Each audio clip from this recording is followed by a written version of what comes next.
우리 모든 삶을 주께 드리는 저와 여러분 되시기를 주님의 이름으로 축복합니다. 거룩한 땅에 사는 저와 여러분은 만땅으로 축복받으시길 바랍니다. 옆분께 인사합니다. 만땅으로 축복받으십시오. 인사하겠습니다. 시작. 만땅으로 복을 받으십시오. 할렐루야. 새해가 되었습니다. 우리 새해가 되었을 때 우리 마음이 움츠릴 필요는 없습니다. 우리 주님이 함께 계심으로 우리 주님은 우리를 붙잡고 계시기 때문에 주님을 의지하는 믿음 가운데 강하고 담대하기를 주의 이름으로 축복합니다. 아멘. 오늘 특별히 여호수아서 1장 1절에서 9절 말씀을 통해서 강하고 담대할 이유에 대한 제목으로 말씀을 전하고자 합니다. 강하고 담대할 이유가 밝혀졌습니다. 어떤 내용으로 밝혀졌을까요? 우리가 강하고 담대하라 이런 우리가 서로에게 이야기한다 할지라도 그 이유가 있어야 됩니다. 그 이유가 구체적으로 어떻게 밝혀지는지를 오늘 본문을 통해서 우리 살펴보도록 하겠습니다. 하나님은 약속의 말씀을 주셨어요. 약속의 말씀, 언약이라고 합니다. 말씀, 언의 약속, 약자. 말씀으로 약속하시고 그것을 이루십니다. 그냥 언약의 성취라고도 하고 약속이 이루어졌다라고 합니다. 이런 약속의 말씀이 이루어지는 모습들을 우리가 경험하면서 하나님께서 어떻게 말씀이 이루어져 가는가를 똑똑히 저와 여러분을 통해서 확인하게 하고 성경 속에 살아가는 여러 선지자들과 성경을 기록한 기자들에게도 알려주셨습니다. 오늘 보면 여호와의 종 모세가 죽었다고 합니다. 그동안 이스라엘 백성들을 출애굽해서 이스라엘의 지도자로서 이끌어 주시는 리더십을 발휘해서 이끌어 왔는데 이제 믿음의 땅, 거룩한 땅, 약속의 땅을 앞에 두고 리더자가 죽은 거예요. 그러면 우리는 어떤 우리를 인도하고 지도할 자가 사라져버리면 갈팡질팡 앞길이 어딘지 모르고 또 어디로 향해야 할지 모르면서 우리가 우왕좌왕하기가 쉽습니다. 또 지도자가 죽으면 우리의 길이 모함으로 인해서 절망할 수도 있고 낙심할 수가 있어요. 그런 가운데 오늘 본문의 말씀이 기록되어 있습니다. 절망 가운데 있는 우리 모두에게도 희망의 메시지가 되기를 주의 이름으로 축복합니다. 그래서 여호와의 종 모세가 죽은 후에 여호와께서 모세의 수종자 눈의 아들 여호수아에게 말씀하여 이르시되 내 종 모세가 죽었으니 이제 너는 이 모든 백성과 더불어 일어나 이 요단을 건너 내가 그들 곧 이스라엘 자손에게 주는 그 땅으로 가라. 내가 모세에 말한 바와 같이 너희 발바닥으로 밟은 곳은 모두 내가 너희에게 주었노니. 땅으로 가라. 모세는 죽었지만 모세의 시종 여호수아에게 이 이름을 합니다. 후계자가 된 거죠. 결국 여호수아에게 말씀을 하십니다. 근데 하나님의 약속은 사람들이 지도자가 사라져도 약속은 이루어집니까? 안 이루어집니까? 이루어져야 하는 거예요. 그러니까 약속은 꼭 성취하고 맙니다. 이 약속은 언제부터 이루어졌습니까? 우리가 미리 창세기를 살펴보면 이 가나안 땅을 아브라함의 자손에게 주리라 이런 약속을 하셨습니다. 여러 번. 또 아브라함의 자손인 이삭 아들에게도 약속하셨어요. 이삭의 아들인 야곱에게도 네 누운 땅을 너와 너의 자손에게 주리라. 누운 땅이 결국은 가나안 땅이었거든요. 그런 말씀을 하셨으니까 말씀이 허언이 되지 않으려면 그 말씀을 꼭 이루어야 하시는 하나님이에요. 하나님이 열심히 나타납니다. 말씀하시는 그분의 열심을 오늘 보시기를 주의 이름으로 축복합니다.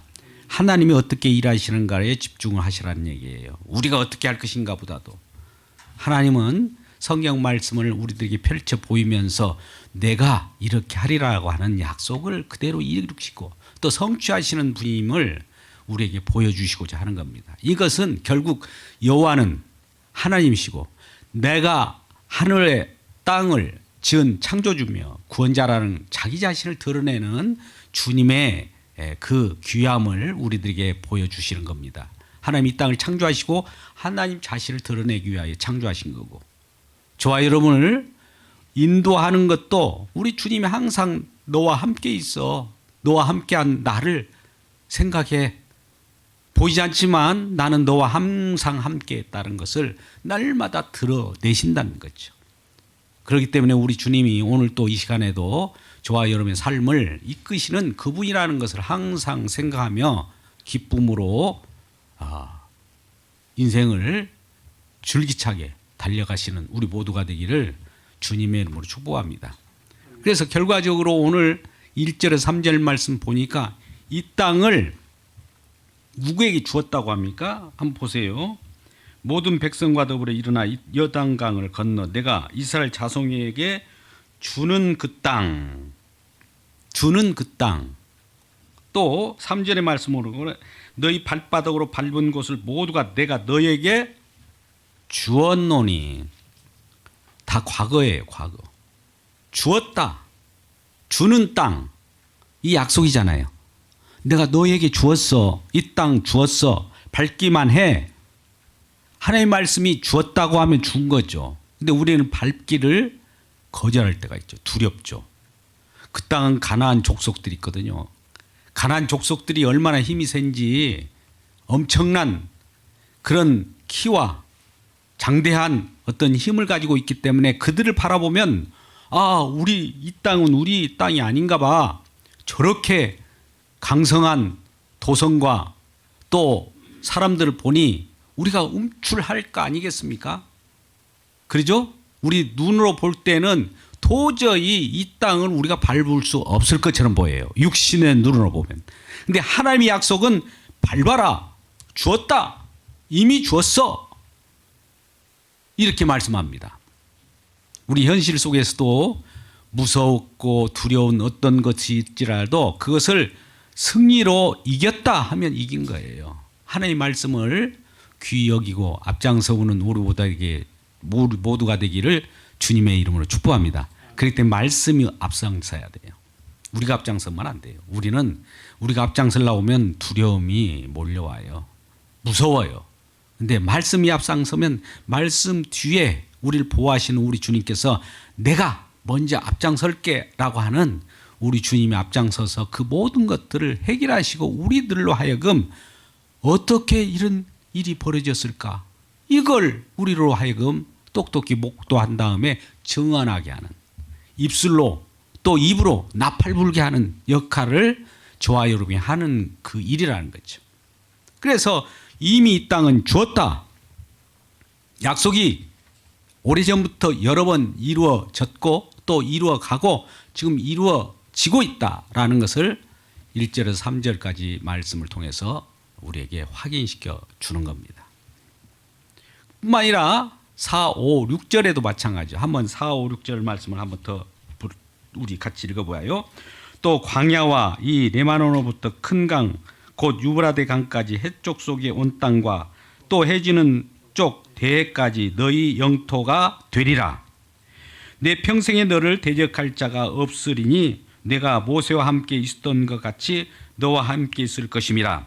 내가 너를 떠나지 아니하며 버리지 아니하리니 강하고 담대하라. 너는 내가 그들의 조상에게 맹세하여 그들에게 주리라 한 땅을 이 백성에게 차지하게 하리라. 이 말씀을 계속 반복하고 있잖아요.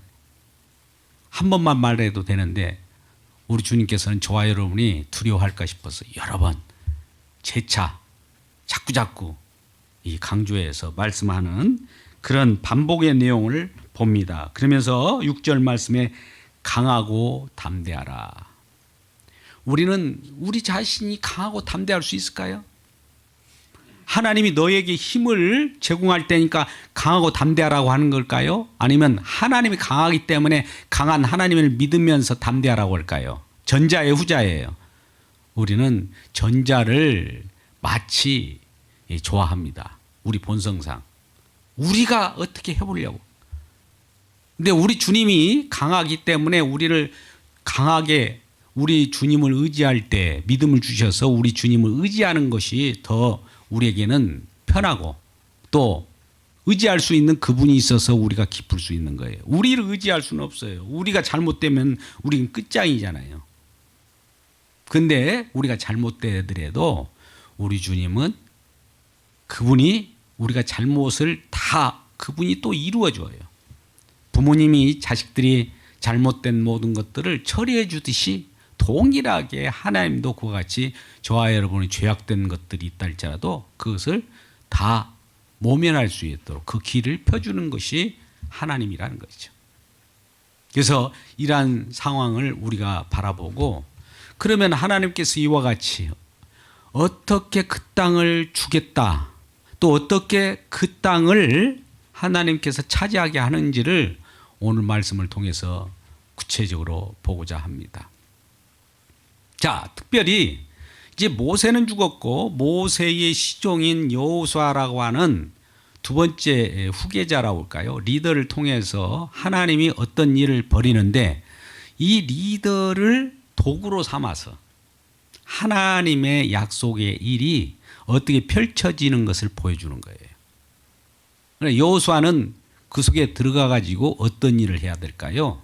예, 강하고 담대하라 이 말씀을 부여잡고 7절에서 9절 말씀을 갖고 행하게 되는 것입니다. 7절에서 9절 말씀을 한번 읽을까요? 시작. 오직 강하고 극히 담대하여 나의 종 모세가 네게 명령한 그 율법을 다 지켜 행하고 우르나 저르나 치우치지 말라. 그리하면 어디로 가든지 형통하리니 이 율법책을 내 입에서 떠나지 말게 하며 주야로 그것을 묵상하여 그 안에 기록된 대로 다 지켜 행하라. 그리하면 내 길이 평탄하게 될 것이라. 내가 형통하리라. 내가 내게 명령한 것이 아니냐. 강하고 담대하라. 두려워하지 말라. 놀라지 말라. 네가 어디로 가든지 네 하나님 여호와가 너와 함께 하느니라 하시니라. 아멘. 자, 강하고 담대하라고 하면서 이 시종 모세의 시종 여호수아에게 명령합니다. 뭐 하라고 그래요? 율법을 잘 지켜 행하라는 거예요. 강하고 담대하라 하면서 율법을 다 지켜 행하라는 거예요. 어떻게? 다 행하고 좌우로나 우로나 치우치지 말라. 그리하면 형통하리라. 그대로 이루어지리라는 거예요. 자, 이 말씀을 우리 잘 들어보십시오. 아, 율법을 지켜 행하면 형통하고 율법을 지켜 행하면 그 일이 이루어지리라. 이런 말씀이죠. 이 말씀을 다시 한번 잘 눈여겨보시기 바랍니다. 율법을 지켜 행하면 형통하리라. 여러분, 율법을 지키면 형통합니다. 문제는 그런데 이 여호수아에게 이런 말씀을 한단 말이죠. 그런데 이전에 모세에게도 여호와께서 말씀하시기를 율법을 행하라는 말씀을 주셨어요. 십계명도 주셨고 여러 가지 계명도 주셨단 말이죠. 근데 모세는 그러한 말씀을 부여받고 이스라엘 백성들이 그 율법에 과연 지키고 순종했느냐 이것입니다. 여러분, 이 여호수아에게도 율법, 모세에게 준 율법을 그대로 너희들도 동일하게 행하라고 이어서 말합니다. 모세가 죽었을지라도 모세에게 준 율법을 여호수아 너도 그대로 행해. 그러면 형통할 것이야 라고 하는 말씀을 주신단 말이죠. 그러면 먼저 여호수아에게 주는 율법을 행하기 전에 모세는 어떻게 모세를 통해서 주신 하나님의 율법을 과연 이스라엘 백성들이 순종했습니까? 순종했을까요? 광야 노정상 하나님을 거역하고 또 저항하고 원망하고 불평하고 이런 것이 이스라엘 백성들이에요. 하나님 말씀을 지킬 생각도 안 한 거예요. 불만 불평. 그러면 율법을 지키면 형통하는데 그들이 지키지 못했기 때문에 어떤 일이 벌어졌을까요? 불통이겠죠. 불통이면 이 이스라엘 백성들을 완전히 진멸해버리고 끝장내버려야 되는 거 아니겠어요? 그럼에도 불구하고 지금 이스라엘 백성들이 지금까지 지내온 것, 지금까지 인도함을 받는 것은 어떤 연유일까요? 율법도 못 지켰어요? 하나님의 말씀을 거역했습니다. 불평했고 저항했고 그 말씀을 이루지 못하고 율법을 지키지 못한 그들은 진멸당해야 되고 불통이며 형통하지 못했는데 지금도 인도함을 받고 형통함 속에서 계속 가나안 땅까지 진군하게 되는 거예요. 이것은 무슨 이유일까요? 네? 자식들이 정말 너희들이 말 잘 들으면 내가 이걸 해줄게 했는데 그 일을 못 이루었어요. 심지어 그걸 거역하고 그것을 따지고 그랬어요. 근데 그 부모의 마음은 어떨까요? 이거 약속 파기 그러지 않겠습니까? 근데 하나님은 뭐 하라고 그랬어요? 아까 약속하신 대로 꼭 이루는 분이에요. 우리가 실패하든 우리가 성공하든 그거에 상관하지 않고 하나님은 약속에 신실한 분이에요. 인간이 이렇게 하든 저렇게 하든 아무 관계가 없어요. 율법을 지키면은 우리가 하나님이 우리를 통해서 율법을 지키면 우리를 인정할 수 있을지 모르지만 율법을 지킬 수 있는 사람은 하나도 없는 거예요. 우리는 이 오늘 7절에서 9절 말씀을 봅니다만 로마서 7장 9절 말씀을 봅시다. 우리가 어떤 자인데 하나님이 이렇게 율법을 지키라고 율법을 지키면 형통하다고 말하는 것이 왜 율법을 지키라고 할까? 한번 읽어보겠습니다. 로마서 7장 9절 말씀 시작. 전에 율법을 깨닫지 못할 때는 내가 살았더니 계명이 이름에 죄는 살아나고 나는 죽었도다. 잘 보세요. 계명이라는 건 율법이죠. 이 계명이 우리에게 율법을 지키라 이 명령이 우리에게 오지 않았다면 나는 어땠다고요? 나는 살았어요. 근데 율법 계명이 내게 옴으로 말미암아 이제 죄가 살아나고 나는 죽었도다. 즉 죄가 살아났다는 것은 율법을 지켜야 되는지 율법을 안 지키니까 죄가 드러나는 거예요. 저와 여러분에게 율법을 지키라고 하는 것은 율법을 지킬 수 있기 때문에 율법을 지키라고 하는 것이 아니라 그 목적은 율법을 주신 목적이 뭡니까? 죄를 드러내기 위한 거예요. 한번 해보라는 거예요. 과연 왜 안 되는지 왜 안 될까요? 우리 속에 죄가 있기 때문에 안 됩니다. 율법을 주신 목적이 분명히 나타나요. 우리는 로마서를 통해서 율법을 주신 목적이 분명히 표현되기로 했습니다. 의인은 하나도 없고 하나님의 말씀을 순종할 수 있는 사람은 하나도 없다. 죄인이기 때문에 죄만 드러나는 거예요. 근데 죄가 드러나는데 이런 죄에 대한 죄가 드러나면 하나님 심판이 임하잖아요. 죄에 대해서는 하나님 공의 하나님이기 때문에 죄에 대한 값을 꼭 묻게 되는 거예요. 그런데도 불구하고 값을 묻게 되면 심판받아 진멸돼서 가나안 땅까지 올 수 없고 다 죽어버려야 되는데 그럼에도 불구하고 지금 살아있으면서 가나안 땅까지 들어갈 수 있는 것은 무슨 이유냐는 거예요. 어떻게 그렇게 될 수 있느냐는 얘기예요. 그건 바로 우리에게 율법을 지킬 수 없는 우리 속에 있는 죄를 용서하셨기 때문에 죄를 간과하셨기 때문에 오늘 본문의 말씀을 보면 야고보 죄과를 보지 않았기 때문에 즉 자식들이 잘못한 것들이 있지만 자식의 잘못을 그냥 간과하고 감싸고 잘못을 지적하지 않고 그냥 하나님이 임의대로 그를 용서하고 그 일을 진행하는 거예요. 여러분, 이 속에서 하나님의 긍휼을 보시기를 주의 이름으로 축복합니다. 하나님의 어떠하심을 지금 드러내기 위해 성경이 기록된 거예요. 우리가 어떠하냐를 바라고자 하는 것이 아니에요. 우리를 통해서 뭔가를 하는데 우리를 만짝 해봐야 또 이런 표현을 하기는 뭐합니다. 도루묵이에요. 실패 그 자체예요. 하나님이 힘을 주면 내가 할 것 같죠? 안 된다는 거죠.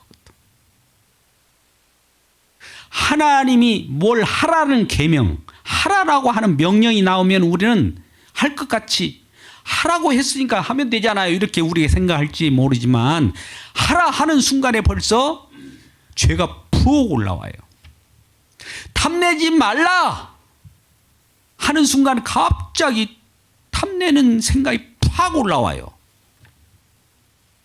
이전에는 그런 생각을 안 했어요. 그냥 멋모르고 가고 있는데 그냥 탐도 안 내고 가고 있는데 그냥 갑자기 옆에 있는 거 따먹지 마! 혼자 갑자기 따먹고 싶은 마음이 확 올라와요. 왜? 너희 속에 죄가 그만큼 있다는 거예요. 우리 속은 그런 것으로 점철되어 있는데도 불구하고 우리는 그와 같은 죄로 점철되어 있는데도 불구하고 어떻게 죄인을 이 가나안 땅으로 옮겨낼 수가 있느냐, 가나안 땅으로 옮겨갈 수 있느냐. 저와 여러분을 죄인인데도 불구하고 천국 보내는 이유가 뭡니까? 저와 여러분을 죄인을 의인 만들어서 보냅니까? 죄인인데도 불구하고 그 죄를 간과하심으로, 죄를 용서하심으로 가나안 땅을 보내드리듯이 천국에도 그렇게 드러난 거예요. 그럴 때는 용서라고 하는 그냥 용서할 게가 아니에요. 용서를 해주려면 하나님은 공의 하나님이기 때문에 그 값을 누군가가 지불해야 용서해요.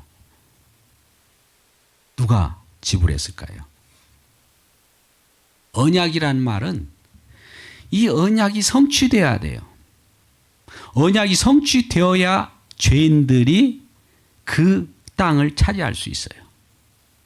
죄인들이 언약을 성취하는 것이 아니라 누군가 그 땅을 이 인간들이 범죄한 그것을 간과하기 때문에 그 간과한 그 값을 지불해야 그 땅을 차지한단 말이죠. 누굴까요?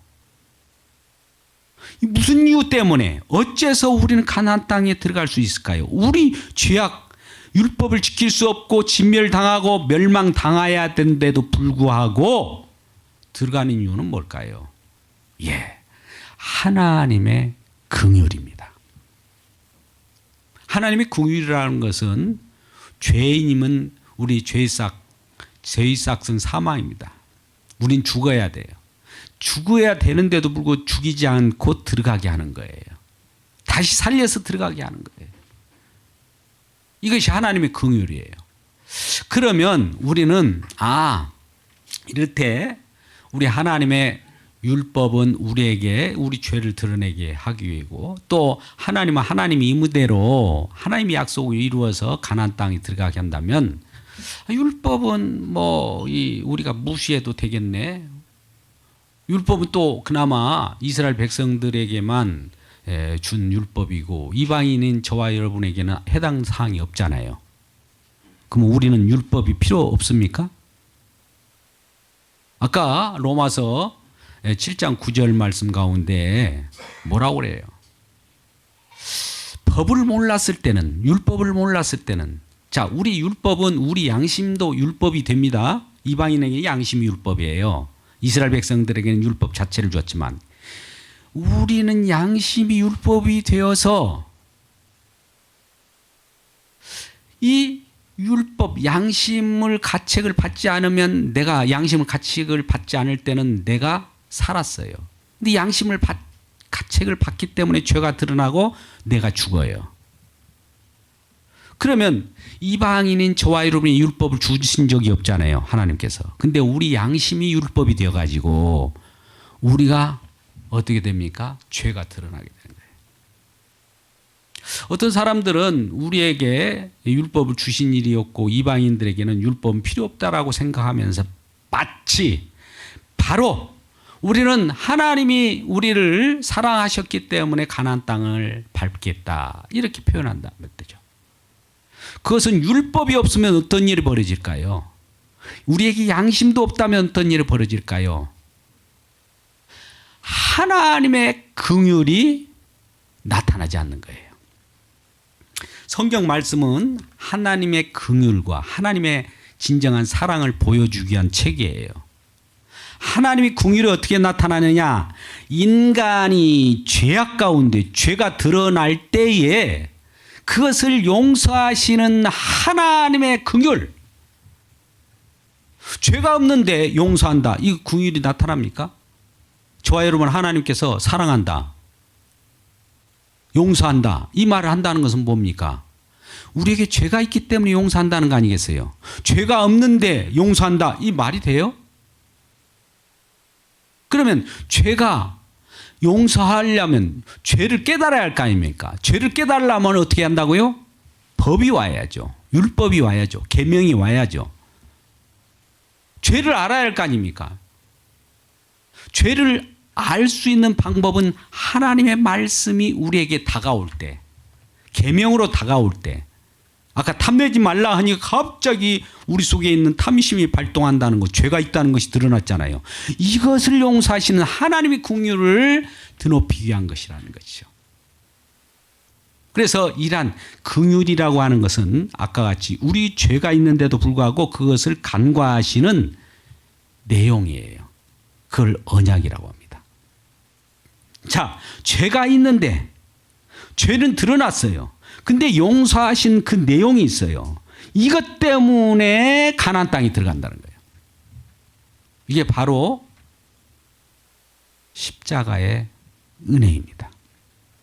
이스라엘 백성들은 어떻게 태어난 자들입니까? 그들의 삶의 내용은 뭘 가지고 살아갈까요?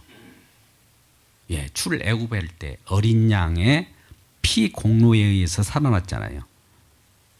피 공로를 몸에 안고 살아가요. 피 공로라는 건 뭐예요? 죽어야 되는데 살았다는 거예요. 이것을 항상 마음에, 우리는 죄인인데 우리 주님께서 용서하셨다, 이런 마음을 가지고 살아가게 하기 위하여 뽑아 세운 자들이 이스라엘 백성들이에요.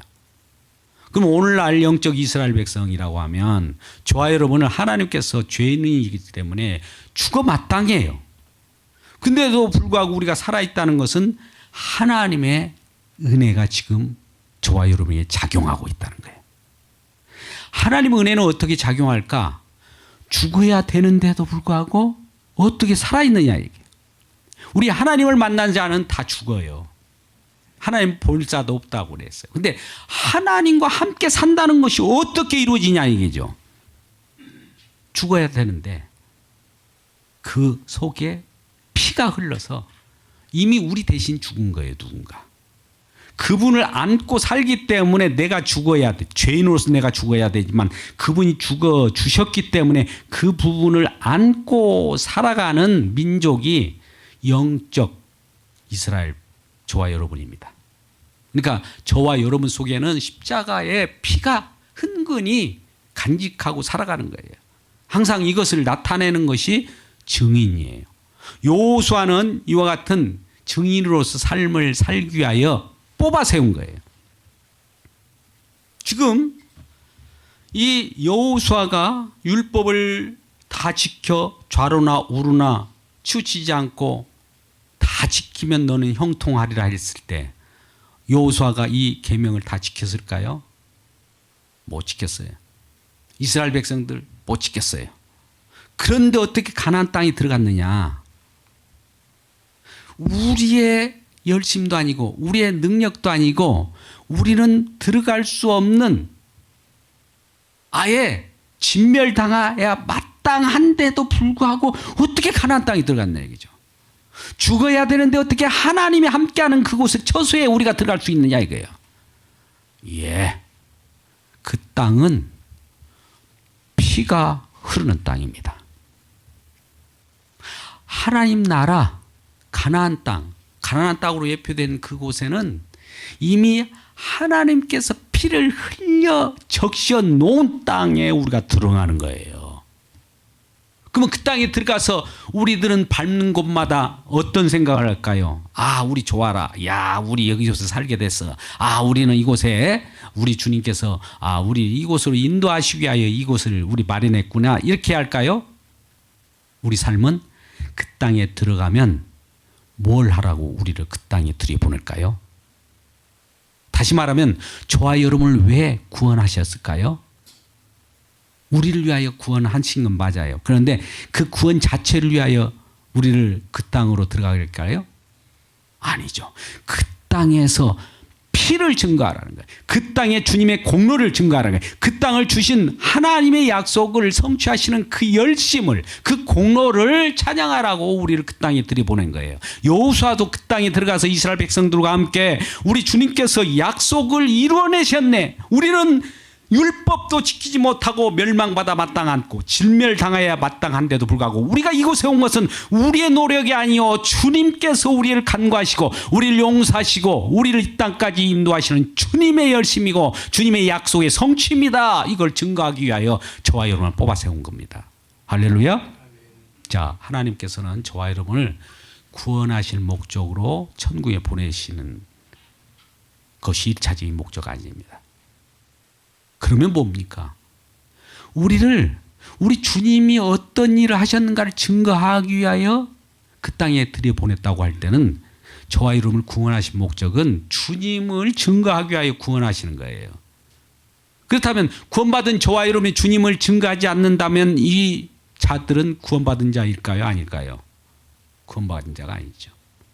그러니까 그 가나안 땅, 즉 젖과 꿀이 흐르는 땅, 주님의 피가 흐르는 땅에 들어가면 그 피를 증거해라고 그 땅에 들여보냈는데 불구하고 피는 고사하고 자기 자신이 나는 이 땅에 들어올 수 있는 자격이 있어서 들어왔어.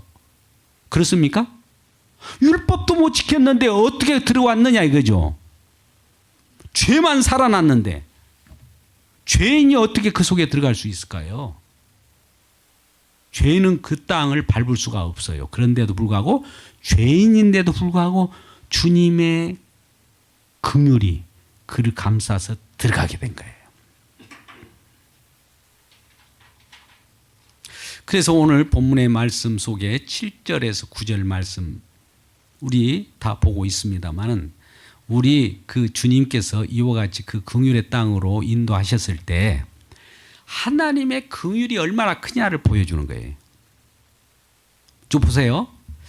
우리 죄가 율법대로 지키면 그 땅을 주고 형통하라고 했는데 율법을 못 지킨단 말이죠. 그러면 이거에 어떻게 형통할 수가 있을 거예요? 형통할 수가 없는데 우리가 그 땅에 들어갔다는 건 형통이 이루어진 거 아니겠습니까? 그러면 우리가 율법을 못 지켰는데 어떻게 그 땅에 들어갈 수 있었느냐?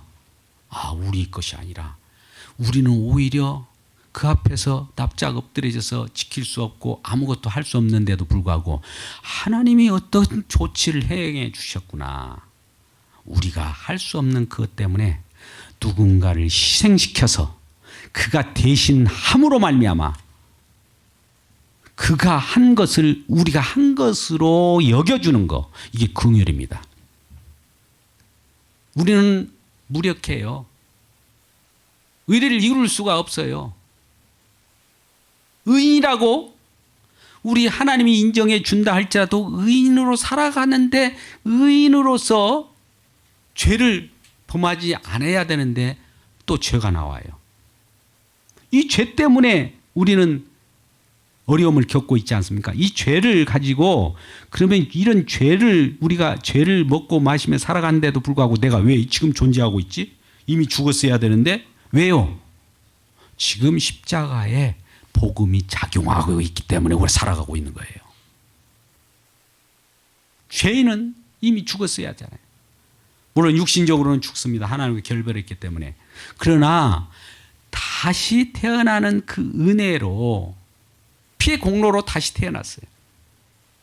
다시 태어난 것은 이전에 내가 율법을 지킬 수 없었던 것을 안고 다시 태어납니다.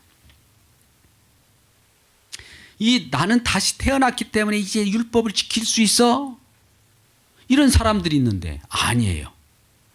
내가 다시 태어난 것은 율법을 지킬 수 없는데 불구하고 주님이 우리를 어떻게 용서하셨는가를 증거하라고 다시 태어나게 한 거예요. 다시 말씀합니다. 다시 거듭 태어나고 생명을 주시고 구원을 주신 목적은 그렇게 해가지고 율법을 이제 지킬 수 있다? 이전에는 못 지켰지만 이제 지켜라? 이것이 아니라 이전에 율법을 지킬 수 없는데도 불구하고 다시 태어나게 해서 내가 살아있는 것은 지금도 율법을 지킬 수 없는 난인데도 불구하고 하나님께서 나를 새롭게 살리는 이유가 뭐냐? 율법 속에 우리가 무력하지만 주님은 우리를 용서하신 은혜가 크기 때문에 죄인인데도 불구하고 용서하시는 그 은혜로 그 긍휼로 살아가는 주님의 긍휼의 높으심, 긍휼이 드러나게 하기 위하여 우리를 천국에로 집어넣는 거예요. 우리는 언제나 이런 복음을 안고 살아가는 우리 모두가 되기를 주의 이름으로 축복합니다. 그렇다면 우리는 이러한 하나님, 우리가 잘못을 범한다고 할지라도 우리가 너무 거기에 죄책감을 가질 필요가 없어요. 왜? 우리 주님은 이러한 우리 잘못도 용서하고도 남을 만큼의 긍휼, 그 사랑이 넘치고 넘쳐요. 째지하게 우리 용서하지 않고 아예 그것은 꼭 진멸로서 끝내야 되겠다. 너는 나하고 끝장이야. 이런 분이 아니라 용서하시는데 또 전능하신 분이에요. 하나님 용서는 땅 끝에서 땅 끝까지 그 큰 긍휼의 은혜가 우리에게 작용하게 되는 거죠. 그래서 오늘 이 시간에도 우리가 함께 기도할 내용은 이와 같이 우리가 담대할 수 있는 것은 우리 능력이 어떤 것이 우리 자질이 우리에게 어떤 권한이 주어져서라기보다도 주님이 그분이 전능하신 분이고 약속을 꼭 이루신 분이고 모든 것을 용서하시는 그 큰 긍휼이 있기 때문에 긍휼 속에 우리가 들어가 있기 때문에 긍휼 속에 들어가 있는 그 속에서는 긍휼의 자격, 십자가의 피의 작용이 효력이 너무 강하기 때문에 우리가 존재하고 있는 거예요.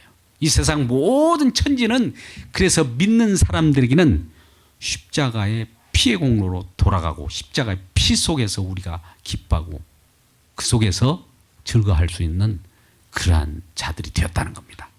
이러한 자들이 복을 받은 자이고 이러한 자들이 생명을 얻은 자이고 구원받은 자입니다. 이러한 자로서 승리하는 저와 여러분 되시기를 주님의 이름으로 축복합니다. 우리 함께 기도할 내용들을 가지고 기도하도록 하겠습니다. 우리에게 강하고 담대하라는 말씀을 주셨습니다. 강하고 담대하라는 말씀을 주신 것은 우리가 자질이 있어서 강하고 담대한 것이 아니라 우리 주님이 이미 약속이라는 것을 완전하게 성취하시고 약속을 이루신 그분을 믿는 믿음 가운데 있기 때문에 우리는 담대할 수 있습니다. 우리 주님이 강하고 우리 주님이 전능하신 분이고 우리 주님이 우리를 용서하시는 그 은혜가 크기 때문입니다. 이러한 긍휼을 입는 자로서 살아가게 해달라고 다시 한번 기도하겠습니다. 다 함께 기도합니다. 아버지 하나님, 우리 긍휼의 주님을 찬양합니다. 이 시간 하나님의 약속은 주님께서 꼭 이루어 주십니다. 하나님께서 약속하시고 주님이 이루시니 우리는 강하고 담대할 수 있습니다. 우리 주님의 긍휼을 통해서 이루시는 십자가를 날마다 자랑할 수 있도록 하기 위하여 우리를 뽑아 세운 줄 믿습니다. 우리는 우리 잘난 맛으로 살아가는 것이 아니라 주님의 긍휼이 크고 또 긍휼에 풍성하신 십자가를 자랑하기 위하여 우리를 뽑아 세우고 십자가의 증인으로 살아가기를 원하여 우리에게 긍휼을 주시고 생명을 주시고 구원하셨다는 이 사실입니다. 하나님, 그러한 구원에 참여하는 자로서 우리 주님께서 더욱더 그 긍휼에 풍성하신 것을 알게 하여 주시고 더욱더 크신 사랑을 증거하는 하나님의 신실하신 종들이 되게 하여 주옵소서. 그리하여 온 가정이 형통하고 또 천국 백성으로 살아가는 데 부정함이 없도록 주님께서 주장하시고 이끄시고 통치하여 주시옵소서. 거룩하신 예수님의 이름으로 기도드리옵나이다.